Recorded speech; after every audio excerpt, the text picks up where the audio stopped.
Le graphique bouge et quelque chose se déclenche dans votre esprit. Vous ne savez pas encore ce que cela signifie, mais il monte et au fond de vous, une pensée germe. C'est de l'argent. Bienvenue sur le Réveil financier, où nous allons explorer ensemble le parcours souvent semé d'embûches, mais potentiellement très gratifiant, du trading professionnel. Restez avec nous, car à travers cette histoire, vous découvrirez les étapes cruciales, les pièges insoupçonnés et les vérités cachées qui mènent de la simple curiosité à la maîtrise des marchés. Il est 23 heures un mardi soir. Vous êtes tombé sur ça sur YouTube. Un gars avec une Lamborghini en miniature parlait de pips et de spread. Vous n'avez pas tout compris, mais vous avez regardé la vidéo en entier, puis une autre, puis 3 de plus. À 2 heures du matin, vous avez déjà ouvert un compte de démonstration. Vous ne dites rien à personne. C'est comme un secret que vous n'êtes pas censé posséder, du moins pas encore. L'interface est déroutante. MT4, les chandeliers, le rouge et le vert, ces petits chiffres qui sautent. Pourtant, vous comprenez assez vite pour placer une transaction. Euro/dollar. Vous cliquez sur « Acheter ». Le chiffre grimpe. 12 $. Vous clôturez. Vous venez de gagner 12 $ en 4 minutes. Peu importe que ce soit de l'argent fictif, la sensation est réelle. Vos mains sont légèrement moites. Vous vous adossez, fixez l'écran et vous demandez « Pourquoi tout le monde ne fait pas ça ?» Cette question vous coûtera cher avant que vous n'en compreniez la véritable réponse. Les 3 semaines suivantes, vous dévorez tout. Moyenne mobile, RSI, support et résistance. Vous dénichez une stratégie sur un forum avec un taux de réussite supposé de 87%. Vous faites une capture d'écran, l'enregistrez, l'imprimez. Vous y croyez dur comme fer. Vous déposez 500 $, de l'argent réel cette fois. Le compte démo n'était qu'un entraînement, mais là, c'est du sérieux. Vous êtes un trader. C'est ainsi que vous vous désignez quand vous êtes seul, votre première vraie transaction. Un mardi matin, vous achetez du GBP/USD. Vous avez repéré un schéma, la ligne a touché un certain niveau. Vous vous souvenez de votre capture d'écran. Immédiatement, le marché va contre vous. Vous tenez bon. Ça va revenir, vous dites. Le gars de la vidéo a dit d'être patient. Mais ça ne revient pas. Vous perdez 80 $ en 40 minutes et clôturez la position, incapable de regarder le chiffre plus longtemps. Vous restez immobile, puis vous vous dites « J'ai choisi la mauvaise paire ». Vous avez déjà perdu 300 de vos 500 $ et vous êtes convaincu qu'il vous faut simplement plus de connaissances. C'est cette conviction qui vous retiendra ici plus longtemps que tout le reste. Ni la cupidité, ni l'entêtement, mais la croyance que la réponse existe, qu'elle est à portée de main, que quelqu'un l'a consignée quelque part et que vous n'avez pas encore trouvé la bonne page. Vous absorbez tout. Baby Pips, Investopedia, 3 livres, un cours à 97 $ d'un YouTuber à la chaîne modeste qui parle lentement et utilise des diapositives impeccables. Vous prenez des notes. Vous apprenez la gestion des risques, correctement cette fois. Vous découvrez que les professionnels ne risquent que 1 à 2% par transaction. Vous maîtrisez les ratios risque/rendement. Vous restructurez tout. Vous élaborez un plan de trading dans un Google Doc avec des titres et tous les détails. Vous déposez 300 $ supplémentaires. Vous suivez le plan pendant 4 jours. Le 5e jour, vous repérez une configuration qui ne figure pas dans votre plan, mais elle semble si évidente. Le chandelier est là, le schéma est un classique des manuels.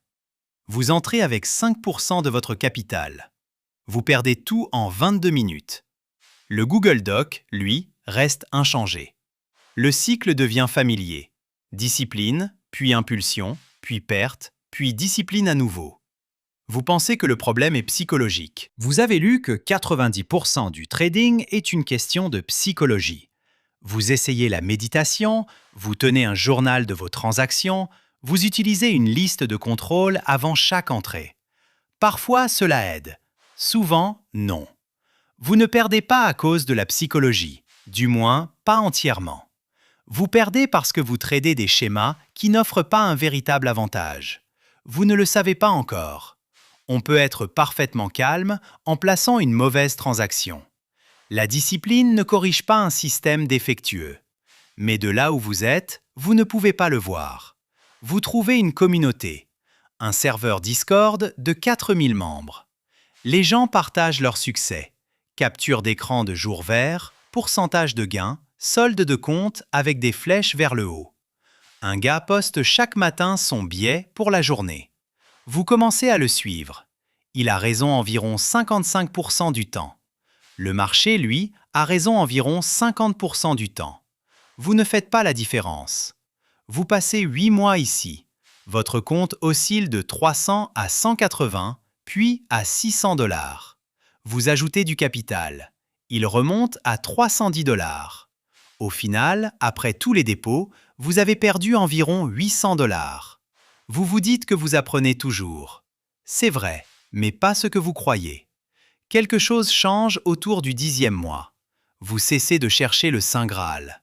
Non pas parce que vous l'avez trouvé, mais parce que vous êtes épuisé. Il y a une fatigue particulière à courir après quelque chose qui ne cesse de bouger. Et un jour, vous arrêtez simplement de courir. Vous vous tenez immobile et regardez ce qui est réellement devant vous. Ce qui est devant vous, c'est le prix. Juste le prix. Il bouge. Il forme des schémas. Vous commencez à l'observer différemment. Moins de lecture, plus d'observation. Vous restez des heures devant les graphiques sans trader. Vous ne cherchez pas de signaux. Vous observez le comportement. Où le prix ralentit-il? Où accélère-t-il? Où se retourne-t-il? Et le fait-il proprement ou de manière chaotique? Vous remarquez des choses que vous ne pouviez pas voir auparavant, car vous cherchiez toujours la confirmation de ce que vous croyez déjà. Vous construisez quelque chose de modeste, un cadre simple, 2 ou 3 règles, pas plus. Une session spécifique, des paires spécifiques, un risque défini. Vous le testez manuellement, en faisant défiler des mois de données, en marquant chaque configuration valide, en enregistrant les résultats. L'avantage est mince, peut-être 55%, peut-être 58% de taux de réussite, avec un ratio risque sur rendement de 1 pour 1,5. Ce n'est pas glamour. Il n'y a pas de Lamborghini dans cette feuille de calcul. Mais c'est réel. Votre premier mois de trading avec ce cadre, vous êtes en positif. Vous prenez 11 transactions. Vous suivez les règles pour 9 d'entre elles. Les 2 que vous n'avez pas suivies ont été perdantes. Les 9 autres ont généré un gain net de 6%. Vous ruminez cela longuement. Vous gagnez 4% le mois suivant. Vous perdez 2% le mois d'après. Puis vous gagnez 9%. C'est à cela que ressemble la constance. Ce n'est pas ce que vous aviez imaginé. C'est plus calme, plus ennuyeux, plus proche d'un travail. Vous quittez le serveur Discord, pas de manière spectaculaire. Vous cessez simplement de l'ouvrir. Le bruit n'est plus utile. Vous n'avez plus besoin du billet de quelqu'un d'autre. Vous avez votre propre cadre. Et quand la configuration n'est pas là, vous ne tradez pas. Ne pas trader est la compétence la plus difficile que vous ayez acquise. Votre compte atteint désormais 1800 $, des gains réels, documentés. Vous connaissez votre espérance de gain. Vous connaissez votre drawdown maximal. Vous savez comment votre système réagit dans les marchés en tendance par rapport aux marchés en range. Pour la première fois, vous avez l'impression de ne plus jouer. Vous n'avez pas encore raison sur tout, mais vous vous trompez moins que jamais. Vous êtes constant pendant 6 mois. Pas parfait. Vous avez des semaines perdantes. Une fois, même une période de 2 semaines de perte vous a fait remettre en question tout ce que vous aviez bâti.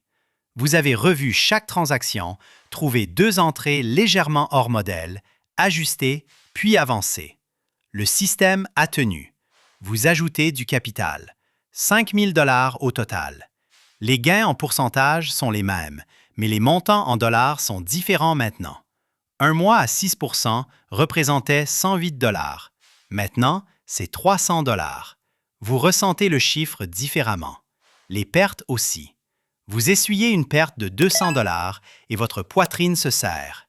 Pas de panique. Vous savez que cette transaction était valide. La perte était conforme au modèle, mais quelque chose se contracte tout de même. Vous l'acceptez. Vous ne faites pas de revenge trading. C'est ça, la croissance. C'est spécifiquement ça, la croissance. Vous vous connectez avec deux autres traders, pas via un serveur, mais au sein d'un petit groupe privé. Des personnes à un niveau similaire. Vous partagez des journaux, pas des signaux. Vous débattez de l'exécution, pas des prévisions. La conversation est différente ici. Plus technique, plus honnête. Les gens admettent leurs erreurs sans en faire une crise. Quelqu'un dit « J'ai subi une perte mardi parce que je suis entré 15 minutes trop tôt et j'ai manqué la confirmation. Voici ce que j'aurais dû attendre. » Et tout le monde hoche la tête. La conversation progresse. Personne ne joue un rôle. Vous réalisez que la majeure partie de ce que vous avez consommé la première année n'était que de la performance. Les captures d'écran, les démonstrations de force, les publications de journée à 5 000 $. C'était un produit vendu aux personnes du niveau 1. Vous étiez le client. Vous n'êtes pas en colère. Vous comprenez juste mieux maintenant. Au bout de 18 mois de trading constant, vous gérez 12 000 $. Ce mois-là, vous avez réalisé un rendement de 7%. Cela représente 840 $ en un mois depuis un écran dans votre appartement. Ce chiffre est difficile à appréhender. Une partie de vous attend qu'il s'effondre. Mais il ne s'effondre pas. Le système continue de fonctionner. Vous commencez à penser à 6 chiffres, non pas comme un fantasme, mais comme un problème technique. À quoi ressemblerait l'exécution avec 100 000 $? La liquidité de vos pairs le supporterait-elle? La psychologie changerait-elle? Vous commencez à faire des calculs. Vous commencez à planifier. Vous n'avez jamais planifié à partir de preuves auparavant. C'est une sensation différente. Vous gérez 80 000 $. Une partie est à vous. Une autre provient de 2 personnes qui ont suivi vos performances pendant 4 mois et vous ont demandé de trader leur capital. Vous avez accepté. Vous avez établi des conditions claires. Partage des profits en pourcentage, limite de drawdown définie, rapport mensuel. Votre vie s'est réorganisée autour du marché. Vous vous levez avant l'ouverture de Londres. Vous avez arrêté de boire, car cela affecte votre prise de décision le lendemain matin, et vous l'avez testé empiriquement. Vous dormez 8 heures, non pas parce que la culture du bien-être vous l'a dit, mais parce que vous avez suivi la qualité de vos transactions en fonction de vos heures de sommeil, et la corrélation était indéniable. Vous ne parlez plus de trading à table, non pas par secret, mais parce que personne n'a le contexte pour avoir la conversation. Vous avez essayé une fois d'expliquer à un proche ce que vous faites réellement. Il a hoché la tête et a demandé si c'était comme la bourse. Vous avez répondu « oui, un peu », et vous êtes passé à autre chose. La solitude de l'expertise est quelque chose que vous n'attendiez pas.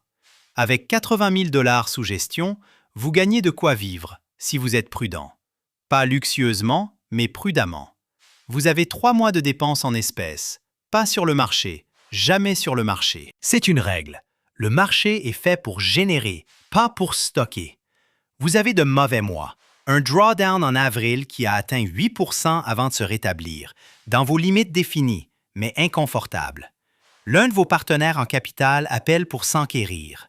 Vous lui expliquez chaque transaction, chaque décision, chaque raison. Il reste. Mais l'appel vous a rappelé que vous êtes maintenant responsable de l'argent des autres. Ce poids ne disparaît pas. Votre avantage est plus précis maintenant, plus raffiné.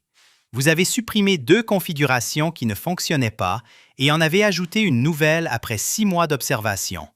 Le système est plus épuré. Votre exécution est plus nette.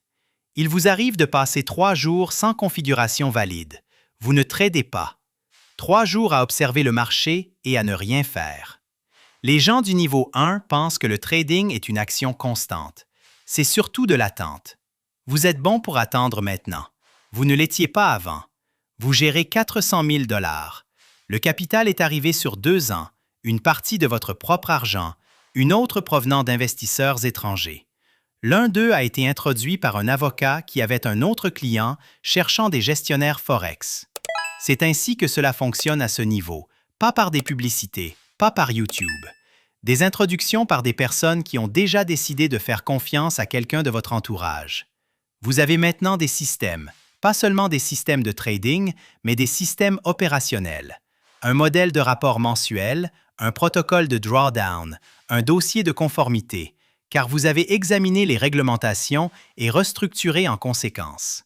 Vous avez un assistant à temps partiel qui gère le côté administratif. Vous gérez 400 000 $ en position avant le déjeuner, et rien de tout cela ne semble plus réel. Ce n'est pas une plainte, c'est juste la vérité. Les chiffres se sont dissociés quelque part autour de 150 000 $. Maintenant, ce sont des unités. La position indique 40 000 $. Vous ne ressentez pas 40 000 $, vous ressentez le pourcentage, le risque, la relation avec votre exposition globale. C'est utile, c'est nécessaire. Si vous ressentiez les dollars, vous ne pourriez pas fonctionner. Votre vie personnelle est structurée autour du marché de la même manière que la vie des autres est structurée autour des heures de bureau. Sauf que le marché ne vous accorde pas de week-end de répit mental. Vous êtes toujours partiellement présent.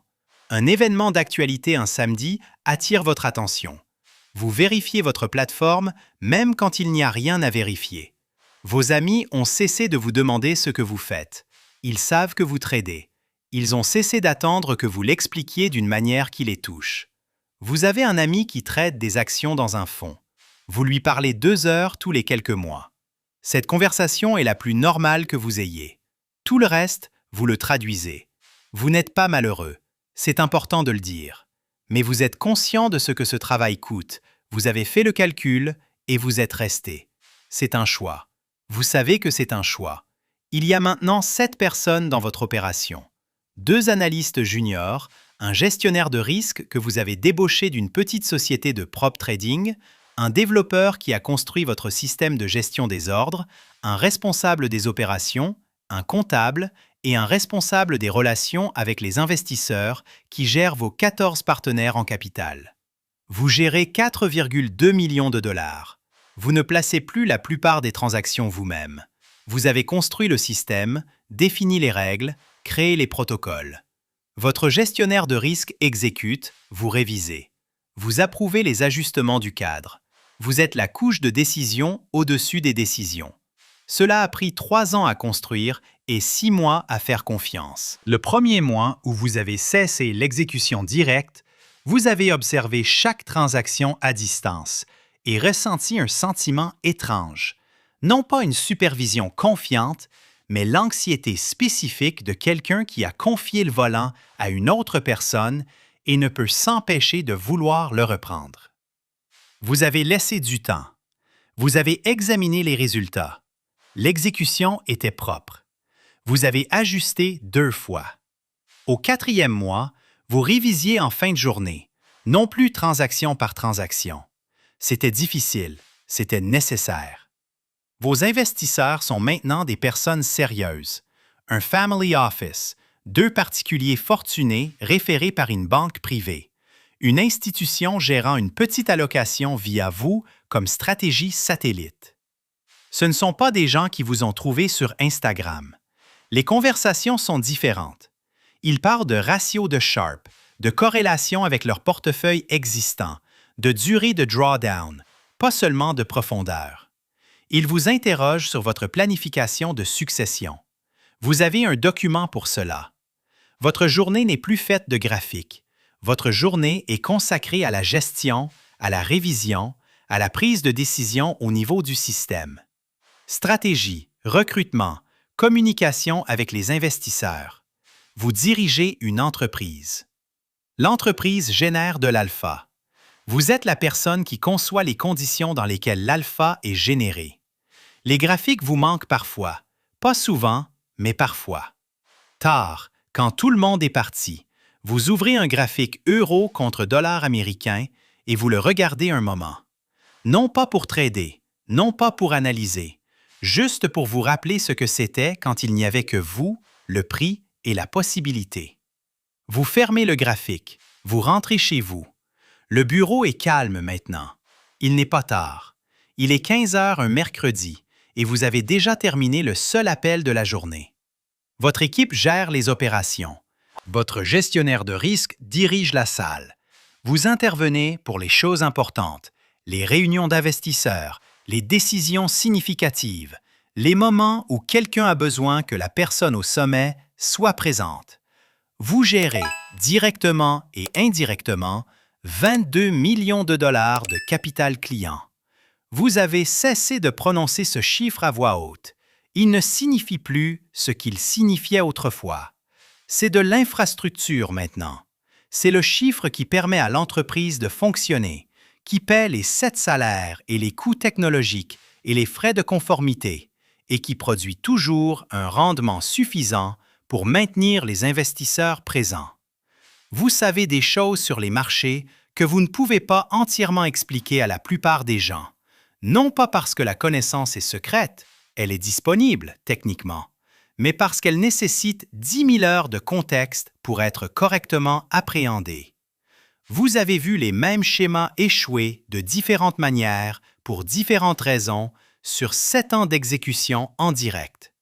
Vous comprenez la liquidité à un niveau qui n'aurait rien signifié pour vous au niveau 1. Vous comprenez que le marché n'est pas un code à déchiffrer. C'est une foule, un vaste comportement agrégé et continu de chaque participant simultanément. Et votre avantage n'est pas de connaître la réponse, c'est de savoir où la foule se trompe plus souvent que vous ne vous trompez sur l'endroit où la foule se trompe. Cette phrase vous aurait autrefois dérouté. Vos investisseurs vous font entièrement confiance, et cette confiance est une forme de pression en soi, ni lourde, ni quotidienne. Elle repose sous tout, comme une fondation. Ils ne s'inquiètent pas parce qu'ils vous font confiance pour vous inquiéter à leur place. Cela signifie que vous portez ce fardeau pour qu'ils n'aient pas à le faire. Vous y êtes habitué. Vous ne parlez plus de votre travail comme avant. Il n'y a rien à prouver, personne à convaincre. Les résultats figurent dans les états financiers audités, 3 ans d'historique, disponibles pour les demandes sérieuses via votre équipe de conformité. Vous déjeunez seul la plupart du temps. Non par tristesse, mais par préférence. Le silence est productif. Vous y réfléchissez mieux. Vous avez réfléchi à la suite. Lever un fonds plus important ou prendre du recul, licencier le système, écrire quelque chose, non pas pour publication, mais juste pour vous. Vous n'avez pas encore décidé. Pour l'instant, vous vous asseyez à la fenêtre et observez la ville, pensant à rien de particulier. Et quelque part sous ce « rien », une partie de votre esprit observe toujours, faiblement, le marché. Cela ne s'arrête jamais complètement. Vous avez cessé de lutter contre cela il y a longtemps. Vous êtes dans l'ascenseur, en sortant, quand votre téléphone vibre. Un message de votre responsable des opérations.